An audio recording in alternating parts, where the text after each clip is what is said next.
Book audio में स्वागत करता हूं मैं आपका दोस्त ब्रजेश और अजीश नायर का उपन्यास फकीरा मैं आपके लिए लेकर आया हूं। और पिछले अंक में हमने जाना कि कुसुम के गांव जाते ही उसकी मां ने उसकी शादी कहीं और तय कर दी थी और यही बात रह रहकर शिवन को परेशान कर रही थी। उसे समझ नहीं आ रहा था क्या करें। चलिए बढ़ते हैं कहानी में आगे की ओर। मैं सीधे आदर्श के घर गया और सब कुछ उसे बता दिया।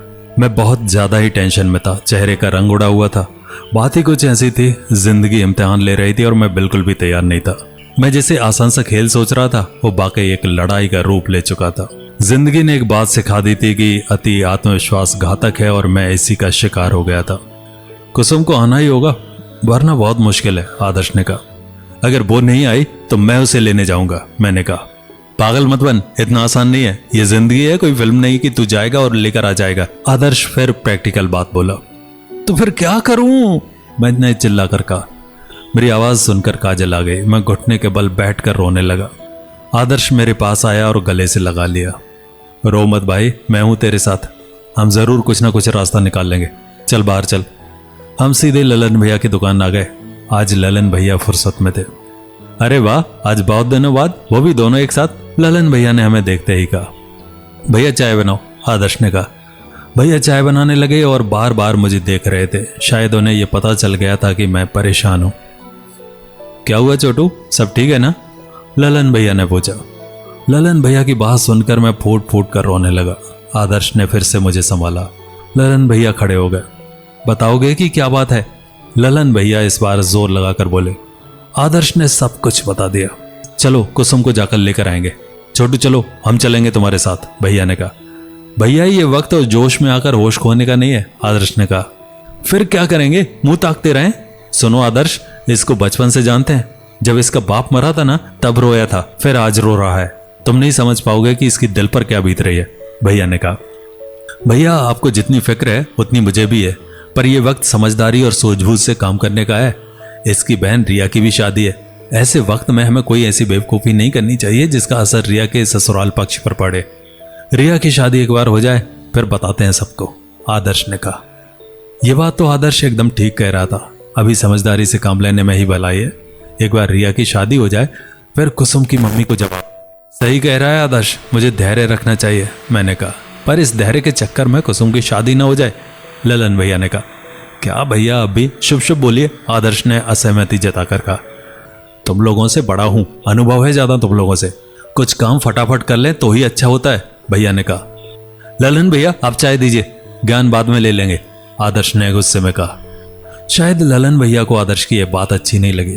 अब ललन भैया चुप थे, बिल्कुल कुछ भी नहीं बोले। ललन भैया भी सही थे क्योंकि कुछ काम वक्त रहते ही कर लेने चाहिए। लेकिन रिया की शादी भी महत्वपूर्ण है। मैं नहीं चाहता कि मेरी बेवकूफ़ी की सजा मेरी बहन रिया को मिले। अब मुझे अभिनय ही करना होगा। भले मन दुख से पीड़ित हो पर चेहरे पर मुस्कुराहट सजा कर ही चलना होगा। लो चाय, ललन भैया ने चाय बढ़ाई। ललन भैया उदास थे। आदर्श का गुस्सा है ही ऐसा। वास्तव में जब से वकालत की पढ़ाई शुरू की है बड़ा प्रैक्टिकल चाय की चुस्की ले रहे थे तभी अम्मा का फोन आया। हेलो शिवन बेटा, रिया की कुंडली और दामाद बाबू की कुंडली का मिलान हो गया है। करीब 30 गुण मिले हैं। उसके ससुराल से फोन आया था, अम्मा ने कहा। वैसे तो मैं इन सब में विश्वास नहीं करता पर फिर भी कभी कभी बड़ों की बातों को सुनना जरूरी है। अच्छी बात है अम्मा, मैं घर पहुंचकर बात करता हूं आपसे। इतना कहकर मैंने फोन रख दिया। चाय पीकर मैं घर पहुंचा। आदर्श भी मेरे साथ था।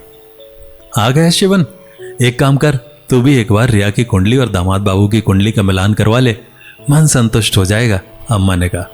मन तो नहीं कर रहा था पर अम्मा की बातों को टाल भी तो नहीं सकता था।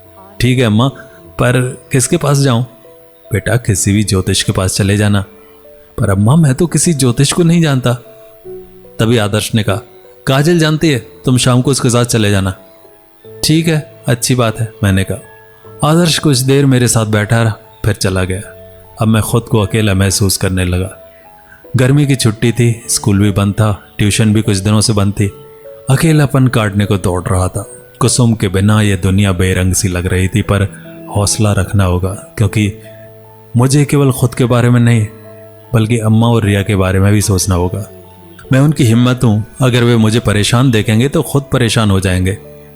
वक्त आ गया था सर्वश्रेष्ठ अभिनय करने का। जिंदगी के रंगमंच पर सबसे मुश्किल भरा किरदार निभाने का। जिम्मेदारी वास्तव में क्या होती है, अब जिंदगी मुझे बता रही थी। अब तक बिल्कुल जिंदगी मेरे मुताबिक चल रही थी, अब जिंदगी ने अपना तेवर दिखाना शुरू कर दिया था। मोहब्बत दूर थी और जिम्मेदारी सर पर। पता नहीं ये जिंदगी का कौन सा पंच था, लेकिन मैंने तय कर लिया था हार तो बिल्कुल नहीं मानने वाला। जब तक संभव होगा तब तक सामना करूंगा, चाहे कुसुम मुझे मिले या ना मिले। फिर ख्याल आया कि कुसुम मुझे क्यों नहीं मिलेगी, उसे मैं छीन लूंगा। कुसुम को पाने के लिए मैं किसी भी हद तक जा सकता हूं, पर मुझे उसे छीनने की जरूरत क्या है? वो तो मेरी है, वो मुझ पर समर्पित है। वो मर सकती है पर किसी और से विवाह नहीं कर सकती। उसका प्यार मेरे प्यार से पुराना है। वो तो मुझे बचपन से प्यार करती है, सब कुछ छोड़कर मेरे लिए आएगी, ये मेरा विश्वास है। उसे ये भी पता है कि उसका ये फकीरा उसके बिना नहीं जी सकता। अगर जी भी ले तो मात्र एक बेजान शरीर बनकर रह जाएगा। वो अपने शिवन के लिए, अपने फकीरा के लिए जरूर वापस आएगी। सब कुछ छोड़कर आएगी वो, सिर्फ मेरे लिए। वो हमेशा कहती थी, I can't imagine my life without you. और हाँ, ये बात सच है कि वो मेरे बगैर अपने जीवन की कल्पना नहीं कर सकती, जैसे मैं नहीं कर सकता हूँ। उसके लिए प्रेम ही पूजा है और वो मुझे मन से अपना पति मान चुकी थी। मात्र दुनिया वालों के नहीं मानने से क्या हो जाता है? हम किसी के तभी हो सकते हैं जब हम भावनात्मक रूप से उससे जुड़े, और वो मुझसे जुड़ चुकी थी। दुनिया की कोई भी ताकत हमें अलग नहीं कर सकती थी। यही प्रेम की ताकत है जो सभी ताकतों से बड़ी है, क्योंकि प्रेम तो ईश्वर का प्रदान किया हुआ उपहार है। शाम को मैं आदर्श के घर पहुंचा। आदर्श घर में नहीं था, पर काजल तैयार बैठी थी। शायद आदर्श ने काजल को बोला होगा। यही खासियत थी आदर्श में, वो मेरे लिए हर वक्त खड़ा रहता था। अगर दुनिया भी मेरे खिलाफ हो जाए तो भी आदर्श मेरे बगल में ही खड़ा रहेगा। ईश्वर ने अगर कुसुम जैसी प्रेमिका दी है तो आदर्श जैसा दोस्त भी दिया है। अब आदर्श ही नहीं बल्कि काजल भी साथ थे। अक्सर मैंने लोगों को अमीर होकर रिश्ते तोड़ते देखा है, पर इस मामले में बहुत धनी हूँ। भले आदर्श बहुत अमीर हो गया था और वकालत के क्षेत्र में उसका सिक्का चलता था, पर आदर्श मेरे लिए वही आदर्श था, वही स्कूल वाला जो मुझ पर जान निछावर करता था। चलें काजल? हाँ चलिए, बहुत बड़े एस्ट्रोलॉजर हैं प्रदीप महाराज, चेहरा देखकर ही परेशानी बता देते हैं, काजल ने कहा। काजल की बात सुनकर मैं मुस्कुराने लगा। क्या हुआ, आप मुस्कुरा रहे हैं? काजल ने पूछा। कुछ नहीं, बस मैं विश्वास नहीं करता इन सभी चीज़ों में। अम्मा के कारण जाना पड़ रहा है, मैंने उत्तर दिया। अच्छा तो ये बात है, कोई बात नहीं, पर एक बार आप भी अपनी कुंडली दिखवा लीजिए, आप समझ जाएंगे कि प्रदीप महाराज क्या चीज़ है, काजल ने आत्मविश्वास से कहा। नहीं नहीं, रहने दो। वैसे भी आप कुसुम के विषय को लेकर परेशान है, कम से कम पता तो चले आखिर क्या होने वाला है। काजल ने वर्तमान समय के गंभीर विषय की बात की। कुसुम की बात जहाँ होती है वहाँ हर चीज़ जायज़ लगने लगती है। बात तो काजल सही कह रही थी, एक बार इस प्रदीप महाराज से बात कर ली जाए तो हर्ज ही क्या है। अच्छा ठीक है काजल, देखते हैं, मैंने मुस्कुराते हुए कहा। हम प्रदीप महाराज के घर पहुंचे। कुछ लोग वापस जा रहे थे और कुछ लोग महाराज के कमरे में थे। प्रदीप महाराज उन्हें कुछ बता रहे थे जो हमें स्पष्ट सुनाई नहीं दे रहा था। जहाँ हम बैठे थे वहाँ बड़े बड़े फ्रेम में सर्टिफिकेट टंगे हुए थे। कुछ तस्वीरें भी टंगी थी जिसमें एक व्यक्ति शायद प्रदीप महाराज को सम्मानित कर रहा था। ऐसा लग रहा था कि वाकई बहुत बड़े ज्ञानी है, पर आजकल लोगों को इसी तरह बेवकूफ़ भी तो बनाया जाता है। दुखी इंसान एक सहारा खोजता है और शायद ऐसे लोग इसी का फ़ायदा उठा लेते हैं। थोड़ी देर बाद अंदर से लोग बाहर आए। मैं और काजल अंदर गए। अंदर मैंने देखा है कि मोटा सा आदमी बैठा है। उसकी उंगलियों में करीब 5 अंगूठियां और चेहरे पर एक अजीब सा आकर्षण और तेज था। प्रणाम बाबा, काजल ने कहा। बैठो काजल, प्रदीप महाराज ने कहा। मैं भी बैठ गया। फिर काजल को रिया और उसके होने वाले पति आकाश की कुंडली दी। काजल ने वो कुंडली बाबा को दी। वो कुछ देर तक कुंडली को देखते रहे और कुछ गणना करके बोले, अति उत्तम, एक दूसरे के लिए ही बने हैं, करीब 30 गुण मिल रहे हैं। विवाह में कोई बाधा नहीं है, विवाह के उपरांत भी जीवन बहुत सुखमय होगा। बाबा जी इनकी कुंडली देखकर भी जरा कुछ बताइए ना, काजल ने कहा। कुंडली लाए हो बेटा? बाबा जी ने कहा। नहीं, मैंने अकड़ कर कहा। जन्म तारीख, जन्म समय और जन्म का स्थान बताओ, बाबा जी ने कहा। मैंने डिटेल्स उन्हें बता दी और उन्होंने कोई किताब खोली और एक कागज में कुछ लिखने लगे। बोलो क्या जानना है बेटा, बाबा जी ने कहा।